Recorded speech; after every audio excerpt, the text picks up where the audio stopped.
We'll guide you through how to use Corel Draw Design ebook. If you find this helpful, don't forget to like and subscribe. To begin this tutorial, open Corel Draw on your computer. Click New Document to create a new file so you can start with a blank workspace.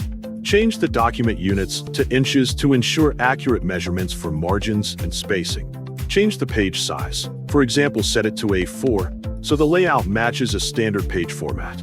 Double-click the rectangle tool to create a rectangle that automatically fits the canvas size and serves as the main page area.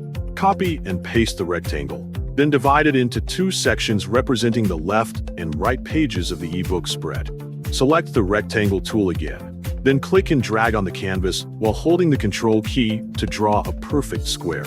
Change the object size by setting both the width and height to 0.7 inches to create a consistent margin guide. Select this square together with the left side rectangle. Press T, then press L on the keyboard to align the objects to the top left corner.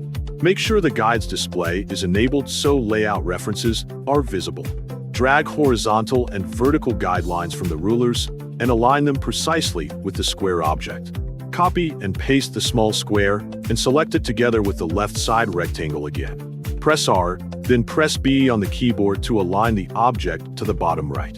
Drag horizontal and vertical guidelines from the rulers again and align them with the square edges. Repeat the same steps to create guidelines for the right side rectangle so both pages have equal margins. Drag a vertical guideline to create a center line between the left and right pages to represent the binding area. Delete the helper object once the guidelines are properly positioned, leaving only the layout guides. Click File on the top menu to add images to your composition. Select Import to bring visual elements into the document. Choose the image you want to use, then click Import to place it on the canvas. Adjust the layout and position the image properly within the page area. Copy and paste the abstract background object, then mirror the duplicated object and adjust its position to balance the design. Select the abstract background object, right-click, and choose PowerClip Inside. Click on the rectangle to place it inside the page area. Repeat the same method for the second object. Add the ebook text according to your needs and align it carefully using the guidelines.